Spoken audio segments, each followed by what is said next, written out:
আসসালামু আলাইকুম। Google Chrome এটি কিন্তু আমরা প্রত্যেকেই ইউজ করে থাকি প্রতিনিয়ত। তো বিভিন্ন গোপনীয় কাজে কিন্তু এটা আমরা ব্যবহার করে থাকি এবং তথ্যবহুল তথ্য পাওয়ার জন্য এটি ব্যবহার করে থাকি। তো অনেক সময় দেখা যায় এখানে হিস্টোরি থেকে যায়, হিস্টোরির কারণেই কিন্তু অনেকেই আমাদের এই হিস্টোরিগুলো দেখে ফেলে এবং আমরা বিভ্রান্তিতে পড়ে যাই, কারণ এগুলো আমাদের পাবলিশ করার নয়। তো এখান থেকে আর একটি অপশন পাওয়া যায় যার নাম গুগল ইনকগনিটো। তো এই ইনকগনিটো কী কাজে লাগে এবং কিভাবে ব্যবহার করতে হয় চলুন আজকের ভিডিওতে দেখে নেওয়া যাক।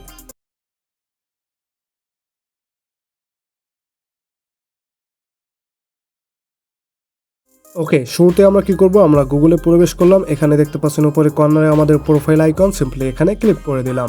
তো কোনো কিছু সার্চ দেওয়ার আগে এই প্রোফাইলে ক্লিক করে এখানে দেখতে পাচ্ছেন গুগল ক্রোম ইনকগনিটো একটা অপশন রয়েছে, এখানে দেখে নিতে পারেন। তো এখানে ক্লিক করার পরে এমন ইন্টারফেস শো হবে, নিচে কন্টিনিউ অপশন, জাস্ট কি করবেন এই কন্টিনিউতে ক্লিক করে দিবেন। ওকে, কন্টিনিউতে ক্লিক করলে কি হবে, সার্চ দেওয়ার একটা নতুন পেজ আমাদের সামনে ওপেন হবে।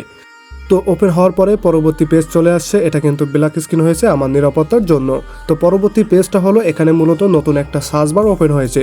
তো শুধুমাত্র কি হবে, গুগলের যে সার্চ বার ছিল অমনই একটা এখানে সার্চ বার ওপেন হয়েছে। তো ওপেন হলে কি হবে, এখান থেকে আমাদের প্রয়োজনীয় সকল তথ্য কিন্তু সার্চ দিতে পারবো। তো এই অপশনটির কাজ হলো মূলত আপনার গোপনীয়তা রক্ষা করা।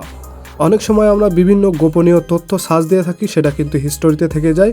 তো এখানে থেকে সার্চ দিলে কি হবে, কোনো হিস্টোরিতে থাকবে না, কেউ বুঝতেও পারবে না, এখান থেকে স্ক্রিনশট ভিডিও কোনো কিছুই করতে পারবেন না। তো এখানে মূলত কোনো ডাটাই আপনার প্রমাণ থাকবে না এখান থেকে সার্চ দিলে। তো এটি মূলত এই গোপনীয়তার ক্ষেত্রেই ব্যবহার হয়, এখানে কোনো জিমেইলের প্রয়োজন হয় না। তো দেখা যায় গুগলটা ব্যবহার করতে গেলে জিমেইল লাগে, তো এই অপশনটিতে ব্যবহার করলে কোনো জিমেইল লাগে না। তো আশা করি বুঝতে পারছেন এই অপশনটি গুগল ইনকগনিটো কী কাজে ব্যবহার হয়। তো এখান থেকে ব্যবহার করলে আপনার সর্বোচ্চ নিরাপত্তা পেয়ে যাচ্ছেন। ওকে, সর্বশেষ বলে দিই এই ইনকগনিটো অপশন থেকে কিভাবে বের হবেন। তো ইনকগনিটো অপশন থেকে বের হওয়ার জন্য উপরে এখানে কর্নারে দেখতে পাবেন একটা ছোট্ট হোম বাটন, হোম বাটনে ক্লিক করবেন, অথবা এখানে উপরে দেখতে পাবেন ট্যাব, অর্থাৎ কতটি পেজ ওপেন করেছেন ওখানে ক্লিক করলেই কিন্তু আপনারা সেমভাবে ব্যাগে চলে আসবেন, গুগল হোম বাটনে চলে আসবেন। ওকে, আজকের ভিডিও ছিল এ পর্যন্তই। ভিডিওটা ভালো লেগে থাকলে ছোট্ট এই চ্যানেলটি সাবস্ক্রাইব করে পাশে থাকুন।